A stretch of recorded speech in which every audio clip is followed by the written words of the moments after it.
Gumagabay sa atin nang at hindi tayo pababayaan ni Haring Ming. Sino si Haring Ming? Si Haring Ming ang hari sa aming mahiwagang mundo.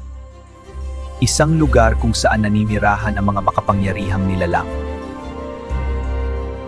Siya ang pinakamakapangyarihan sa aming lahat. Walang sinuman ang makakatapat sa kanya. Ngunit, bawal siyang makialam sa mundo ng mga tao. Pumasok na tayo. Nauubos na ang oras natin.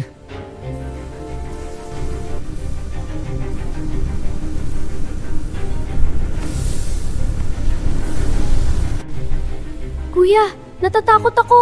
Huwag kayong matakot. Mag-ingat kayo. Hindi ordinaryong lugar ito. Ramdam ko ang mabigat na enerhiya. Handa na kayo? Maligayang pagdating, Ming. Mabuti naman at pinili mong iligtas ang estranggero. Halika, lumapit ka sa tunay mong amo.